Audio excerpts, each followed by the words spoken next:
Hey folks, today we're going to set up some testing we need to do. We need to take the PCM, the CCMs, and the DCM, and the supervisory control system and test their failure modes. It's either a hardware or software failure in a runtime environment and make sure that nothing goes wrong. It does what it's supposed to do.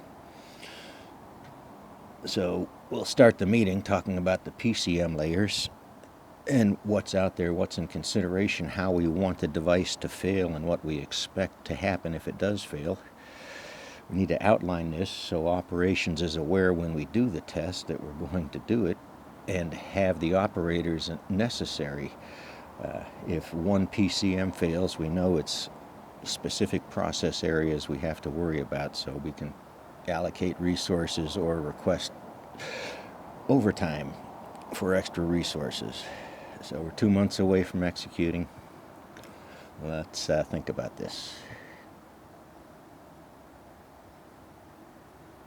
So that was a poor intro to a few months task assignment to plan for a test that you don't want to happen.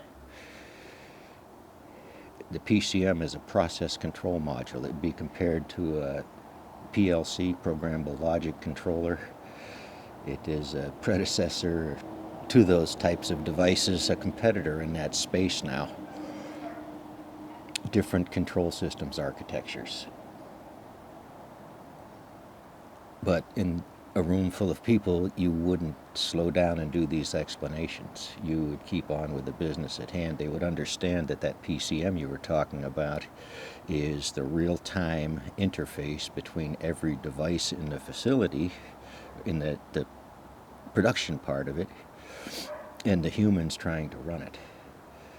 And there's a whole bunch of software in between and communications in between. There's a parallel bus, DMA bus, access to synchronize data.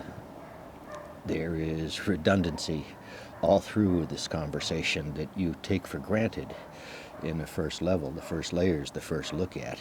And anyone hearing PCM, CCM, DCM, and this is probably dated, it is dated, acronyms, wouldn't get what that means. But what it means is when the equipment running the process fails,